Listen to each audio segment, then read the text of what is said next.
ঠাকুর বললেন, আমরা জীবনে সবাই ভালো থাকতে চাই, আনন্দ থাকতে চাই, জীবনে বেঁচে থাকতে চাই, বেড়ে উঠতে চাই। এটা আমাদের চিরন্তন ধর্ম, এটা আমাদের মানুষের একটা শাশ্বত বিধান, ইউনিভার্সাল এটা নিয়ম। জগতের প্রতিটা জীব যে জন্মগ্রহণ করছে সেই বেঁচে থাকতে চায়, বেড়ে থাকতে চায়।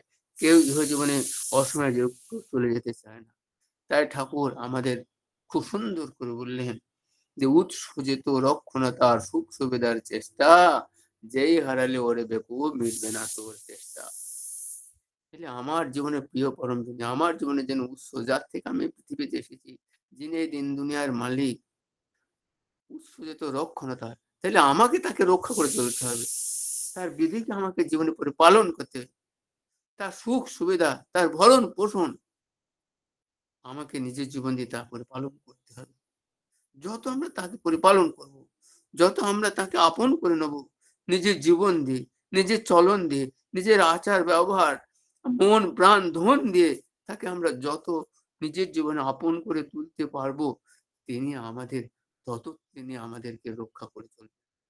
রক্ষার বিধিটাই হচ্ছে তাই ঈশ্বরের আশীর্বাদ। আশীর্বাদ হচ্ছে অনুশাসনবাদ, তার বিধানকে আমাকে জীবনে পরিপালন করা। অনুশাসনবাদ হচ্ছে এটা আর দৈনন্দিন বিধান, যেটা হচ্ছে যজন যজন স্থিতি সুস্থনি সদাচার। এটা আমাকে জীবনে কমপ্লিটলি প্রতিদিন এটা দৈনন্দিন জীবনে আমাকে পরিপালন করে চলতেই হয়। এই চলার মধ্যে দিয়ে একটা মানুষের জীবন সংরক্ষিত হয়, তার দয়াকে সে অনুভব করতে পারে। তাই ঠাকুর বলেন, দয়ায়নে রক্ষা জীবে, দয়াকে রক্ষা করা, দয়াকে রক্ষা কয়, জীবন দিয়ে পালবি দয়া, ভগবান তো দয়াময়। তাহলে দয়াটা কোথায়? জীবন দিয়ে পালবে দয়া। দয়া হচ্ছে তার আশীর্বাদ, তার অনুশাসনবাদ। তিনি যেটা বলেছেন সেটা আমাকে জীবন দিয়ে পরিপালন করা, ওই পরিপালনের মধ্যে দিয়েই মানুষ রক্ষা পায়, তার দয়া পায়। সেজন্য ঠাকুর বলে, না করে যে পেতে চায় দুঃখ তার পিছে থাকে। আমি তার বিধান পরিপালন করব না, অথচ তার দয়া পাবো, এটা হয় না। জীবনে তাকে পূর্ণভাবে ভালোবাসা। ঠাকুর বহুভাবে এটা আমাদের তিনি নিত্য এগুলো বলে দিয়েছেন। সব যা কিছুর অধিপতি, ধারণ পালন স্বভাব যার, একনিষ্ঠ সেই তপে হোক, অমৃত তো সেই তোমার। তিনি যে সমস্ত জগতের মালিক, সব যা কিছুর অধিপতি, তার চরণতলে জগতের সমস্ত কিছু তার চরণতলে সব কিছু আছে। আমাকে তার একান্ত হয়ে উঠতে হবে, আমাকে তার মনের মতো হয়ে উঠতে হবে, তার ইচ্ছা মতন হয়ে আমাকে জীবনে চলতে হবে। এই চলাটাই আমার জীবনের একমাত্র প্রাপ্তি। তাই ঠাকুর বলেন, যার প্রতি আসক্তিতে মানুষের বিচ্ছিন্ন জীবন ও জগতের সমস্ত বিরোধী চরম সমাধান লাভ হয়, তিনি মানুষের ভগবান। ভগবানকে জানা মানে সমস্তটাকে বোঝা বা জানা। তাহলে তাকে জানতে হলে তার প্রতি আসক্তি, তার প্রতি ভালোবাসা, তার প্রতি গভীর টান, তার প্রতি গভীর অনুরাগ, এইটা আমার জীবনে একমাত্র গড়ে তোলা। আর এটা গড়ে তুলতে হলে দৈনন্দিন তিনি যে বিধান দিয়েছেন সেটা আমাকে পরিপালন করা।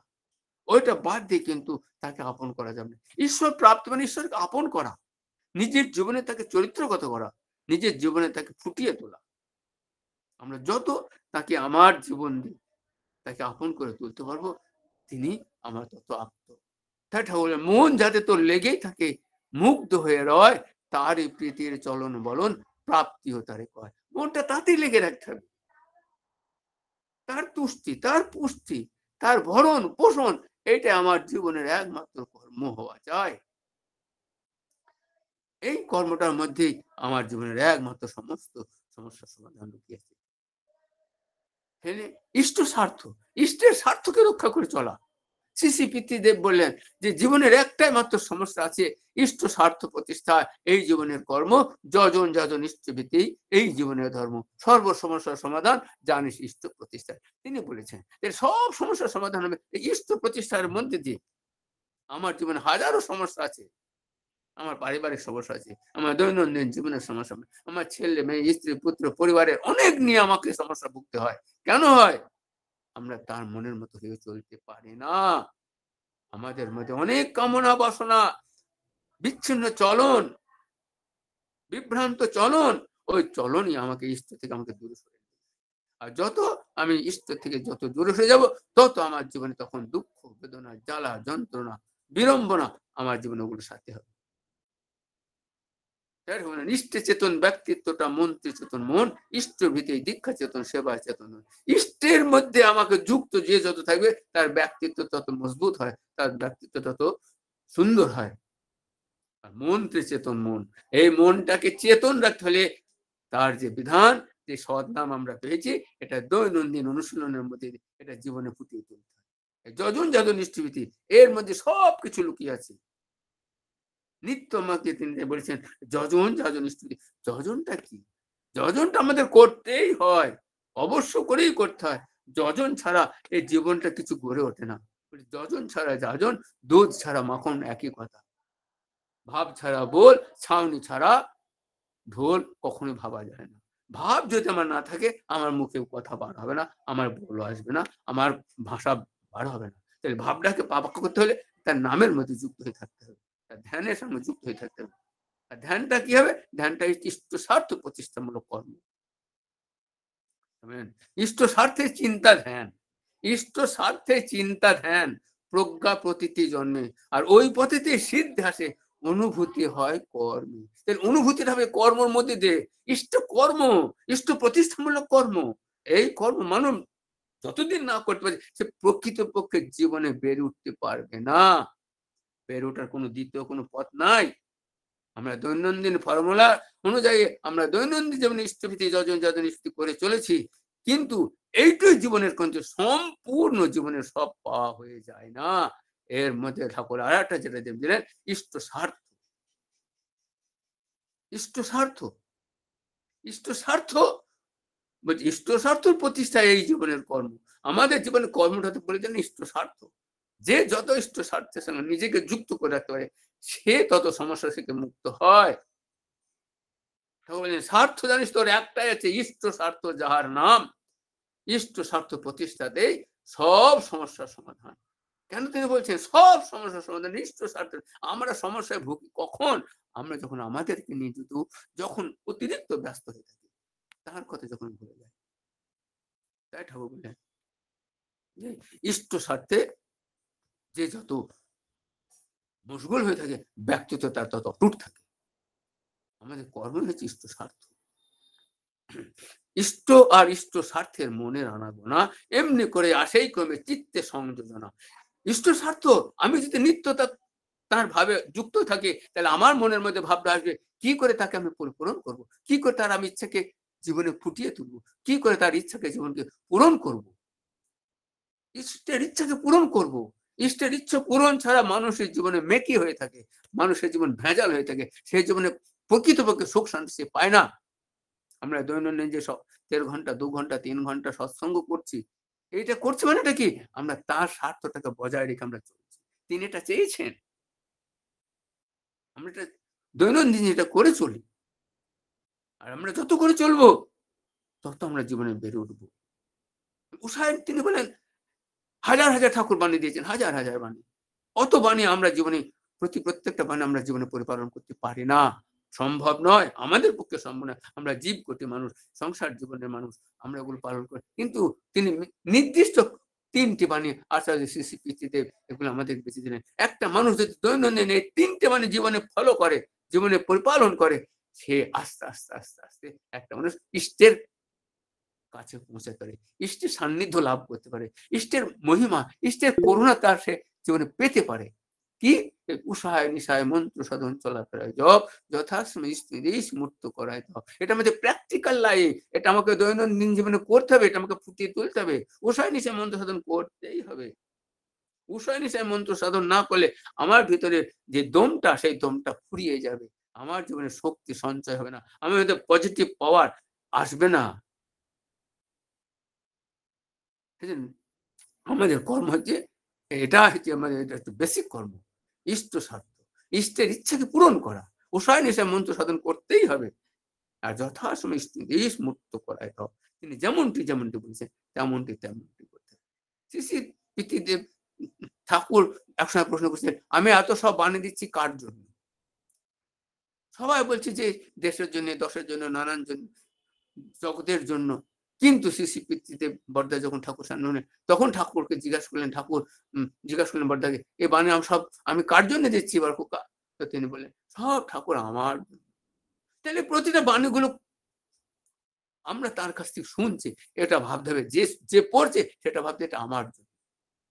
যে বাণীটা আমি জীবনে পরিপালন করলাম না, সেই বাণীটার মধ্যে কি মহান সত্য লুকিয়ে আছে আমি তা অনুভব করতে পারলাম না। ওই বাণীটা আমি জীবনে চরিত্র পদ্ধতি না করি, ওই বাণীটার কি মহামূল্য, ওই বাণীটার কি দয়া, ওই বাণীটার কি মহিমা আমার জীবনে ফুটিয়ে তুলতে পারলাম না। দেখো বলেন, ইষ্ট স্বার্থে উপার্জন যার হিষ্ট চিত্তে প্রেষ্ঠে প্রতুল করলো না, ঠিকই জানি ধর্ম তোকে অভ্যুদয়েও ধরলো না। জীবনটা বেড়ে উঠলো না। উপার্জন আমি দৈনন্দিন আমার কর্মের মারফতে প্রতিদিন আমরা ইনকাম করি, প্রতিদিন আমরা সংসারের জন্য ইনকাম করি। উপার্জন জানে হৃষ্ট চিত্তে প্রেষ্ঠে প্রতুল করলো না। প্রেষ্ঠকে আমি দেওয়ার জন্য আমার মন প্রাণ গড়ে উঠছে না। আমি নিয়মিত হয়তো 2 টাকা 5 টাকা ইষ্ট করি, কিন্তু তার অনন্ত যে চাহিদা, তার অনন্ত যে কর্ম প্রচেষ্টা, যিনি যে কর্ম যে জীবনে তার যে মিশন, তিনি যেটা চিন্তা করেছেন, তার মঠ, তার মন্দির, তার কেন্দ্র, তার উৎসব, এই সমস্ত যখন গুলো তার চাহিদা আছে, ওই চাহিদাকে তখন আমাকে তার কর্মে লাগতেই হয়। এই যত আমরা করব, একটা মানুষ প্রকৃত হতে পুরোপুরি ভাবে তখন সে বেড়ে ওঠে।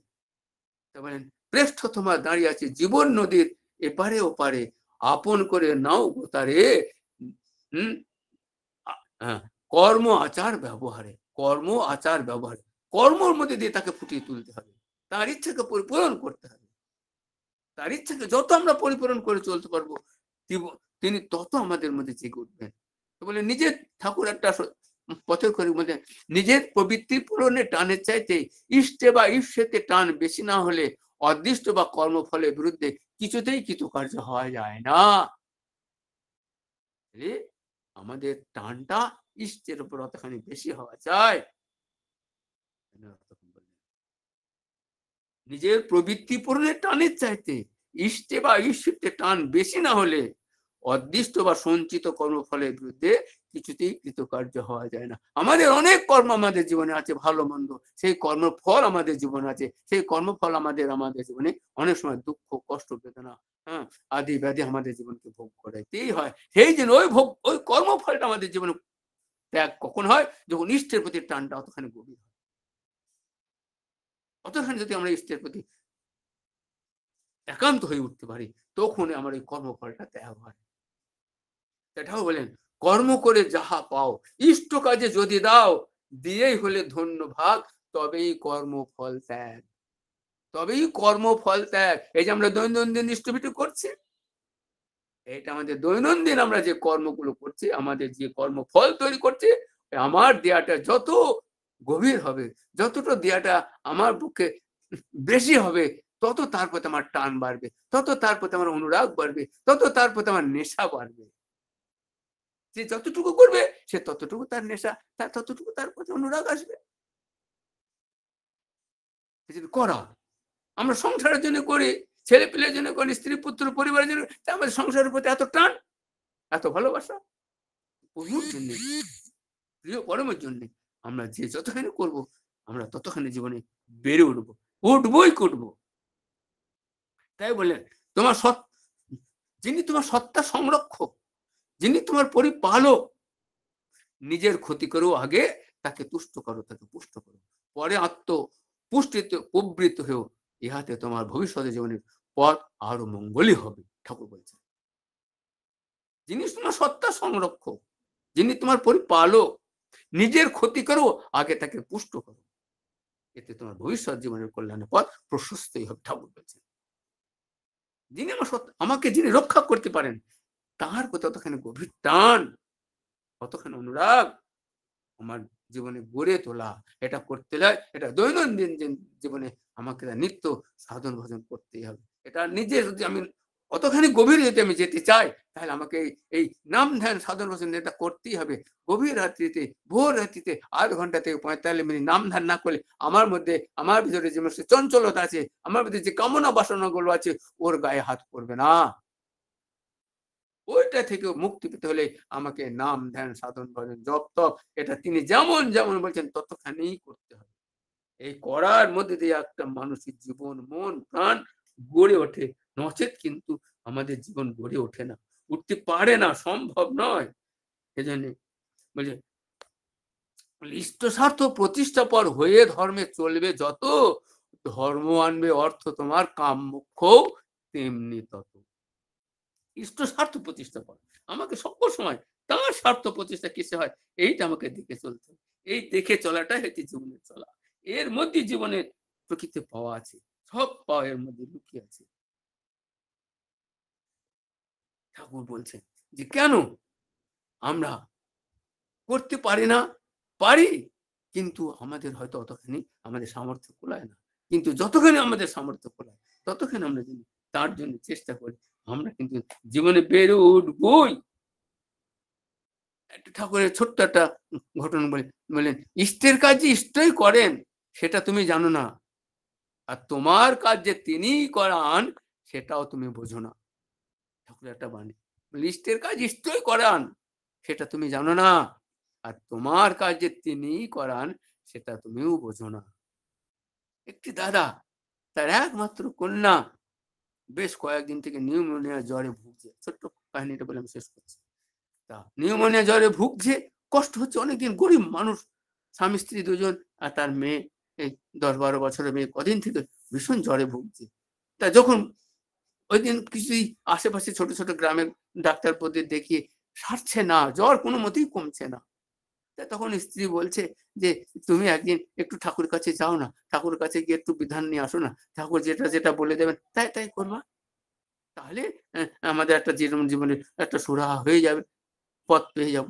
তো তখন সেই দাদাটি মেয়ের বাবা স্ত্রীর কথা মতন ঠাকুর বাড়ি গেলেন। ঠাকুরের কাছে গিয়ে সেই কথা নিবেদন করবে, ঠাকুরকে প্রণাম করে উঠতেই ঠাকুর বলছে মনি তুই আমাকে একটা 500 গ্রামের ওজনে একটা রাজভোগ খাওয়াতে পারবি? হঠাৎ ঠাকুরকে নিবেদন করার আগেই প্রণাম করে মাথা তুলতেই ঠাকুর ওই কথাটা বললেন, বলে আমাকে তুই একটা 500 গ্রামের রাজভোগ খাওয়াতে পারি, আমার ওই রমেনের মাকে খাওয়াতে হবে। ঠাকুর বললেন। তখন দাদাটি বলে আগে পারবো, কিন্তু 12টার মধ্যে এনে দিতে হবে, 12টার মধ্যে নিতে হবে। তখন তার পকেটে তো একটা পয়সাও নেই, তিনি হ্যাঁ দিয়ে দিলেন। ঠাকুরের উপর ভরসা করে, তার উপর বিশ্বাস করে, তার উপর ভালোবাসার টানে সেখান থেকে ঠাকুরের কাছ থেকে বেরিয়েছি। রাস্তার উপরে একটা চায়ের দোকানে এসে বসেছেন, আর চায়ের দোকানের পাশে একটা মিষ্টির দোকান আছে, সেখানে মিষ্টি টিষ্টি বানায়। চায়ের দোকানে বসে আছেন আর ভাবছে, মনে মনে করছে যে কি করে আমি মিষ্টি করে কি করে আমি ঠাকুরকে এই রাজভোগ খাওয়াবো। খুব দুশ্চিন্তায় পড়েছে, গভীর চিন্তায় মগ্ন হয়েছে। আর সেই পাশের দোকানে মিষ্টির দোকান, অনেকে আসছে যাচ্ছে সেই মিষ্টির দোকানে বসছে খাচ্ছে। তো তখন সেই দাদাটি আবার সেই মিষ্টির দোকানদারকে জিজ্ঞাসা করছে, দাদা একটা 500 গ্রামের রাজভোগ করে দিতে আমার কত খরচ পড়বে? তখন সেই দোকানদার বলল, ভাই আমার এই একটা করতে আমার 25 টাকা লাগবে, 25 টাকা লাগবে। টাকা একটাও পয়সা হাতে নেই। বলছে ঠিক আছে আমি দেখছি বলে সে চুপচাপ বসে আছে মাথায় হাত দিয়ে চায়ের দোকানটাতে। ইন দি মেন টাইম একটা অন্য রাজ্য থেকে, অন্য দেশ থেকে একটা নব দম্পতি বিবাহ করেছে নতুন, এসে তারা ঠাকুর প্রণাম করতে এসেছে। ঠাকুর প্রণাম করতে এসে দেখছে সেই সময় ঠাকুর ঘর বন্ধ হয়েছে, আপাতত ঠাকুর প্রণাম করা যাচ্ছে না। খানিক পরে আবার তিনি যখন ঘর খোলা হবে তখন প্রণাম করতে হবে। তারা এসে এই ঠাকুর প্রণাম না করে দর্শন না পেয়ে আর সেই চায়ের দোকানে এসে বসেছে। এসে দেখছি ওই দাদাটি খুব চিন্তায় নিমগ্ন হয়ে চুপচাপ বসে আছে। ওই নবদম্পতি তখন জিজ্ঞেস করে, দাদা আপনি কি এত ভাবছেন, এত গভীর চিন্তিত আপনাকে দেখে মনে হচ্ছে? বলছি বাবা আমার একটা ঠাকুরের আশীর্বাদ হয়েছে, আমি ঠাকুর আমার সঙ্গে একটা রাজভোগ চেয়েছেন 500 গ্রামের, ওটার দাম 30 টাকা 25 টাকা, আমি ওটা জোগাড় করতে পারিনি, আমাকে কেমন করে আমি ওটা জোগাড় করবো? তো তখন সেই নবদম্পতি বলছে, আমি তো ঠাকুর দর্শন করতে গিয়েছিলাম, ঠাকুরের এই মুহূর্তে আমি ঠাকুরের দর্শন পেলাম না, তবে তবে একটা কাজ করতে পারেন, আমি আপনাকে এনে 30 টাকা দিচ্ছি, আপনি ঠাকুরের জন্য এই রাজভোগের অর্ডার দেন। তখন সেই দাদাটি মেয়ের বাবা অত্যন্ত আনন্দ সহকারে। তো তখন সেই মিষ্টির দোকানকে বলল, আপনি তাড়াতাড়ি আমাকে একটা 500 গ্রাম দামের ওজনের একটা রাজভোগ বানিয়ে দিন। তখন সেই মিষ্টি দোকানদার 500 গ্রামের ওজনের একটা রাজভোগ বানিয়ে দিল। তা তখন এই দাদাটা সেই তাড়াতাড়ি নিয়ে 12টার মধ্যে যাওয়ার কথা, তিনি চলে গেলেন। গিয়ে সেই ঠাকুরকে নিবেদন করলেন। ঠাকুর অত্যন্ত খুশি হলেন। আর তখন দেওয়ার পর তখন বলছি, দাদা আপনি আপনার মেয়ের জন্য কি যেন বলতে চেয়েছিলেন, দেখেন তো বাড়িতে মেয়েটা কেমন আছে। তখন সে নিয়ে গিয়ে দিয়ে ঠাকুরকে নিবেদন করে চলে যাচ্ছে। বাড়ি গিয়ে মনে মনে ভাবছে, মেয়ে আমার খুব তো অসুস্থ হয়ে আছে, দেখে এসেছি, কি আর হবে। তখন গিয়ে ঢুকে দেখছে যে মা তুই কেমন আছিস, মা তুই কেমন আছিস। উঠোন থেকে বাবাটি তাকে ডাকছে। বলছি, বাবা বাবা আমি খুব ভালো আছি, আমি খুব ভালো আছি, আমি আর জ্বর ছেড়ে গেছে। আমাকে এই মাত্র ঠাকুর বেরিয়ে গেল, এই দেখো আমার হাতে এত বড় একটা রাজভোগ দিয়ে গেল। ঠাকুর বললেন, এটা মা তুই খা, এটা মা তুই খা, এটা খেলে খেলেই তোর অসুখ সেরে যাবে। এই মাত্র গেল, তুমি বাড়িতে আসলা, আর ওই দেখুন ঠাকুর এই মাত্র আমার ঘর থেকে বেরিয়ে চলে গেলেন। পরম দয়াল, তিনি সবই জানেন, সবই পারেন। এই মাত্র ঠাকুর বেরিয়ে গেলেন আমাকে দিয়ে, আমি সেই অসুখ ঠাকুরের সেই দেওয়া রাজভোগ খেলাম, আমার অসুখ হয়ে আমি এখন পুরো সুস্থ। তার সেই স্ত্রী ঘর থেকে এসে তখন সে বলছে, সত্যি ঠাকুর কি দয়াল, কি দয়াময় করতে পারেন। জয় গুরু। জয় গুরু। পরম দয়ালের কথা এখানে আমার শেষ করলাম। ঠাকুরের দয়ায় প্রভুর কাজ প্রভুই করেন, এটা তুমি জানো না। আর তোমার কাজ যে তিনিই করেন সেটাও তুমি বোঝো না। তাই তার কাজ তিনি করেন। আমরা মন প্রাণ দিয়ে যদি তাকে ভালোবাসি, মন প্রাণ দিয়ে তার ইচ্ছা পূরণ করি, আমরা সর্ব সমস্যা সমাধান থেকে মুক্তি পেতে পারি। জয় গুরু। সবাই ভালো থাকবে। ঠাকুর ঈশ্বরের সবার মঙ্গল প্রার্থনা করি।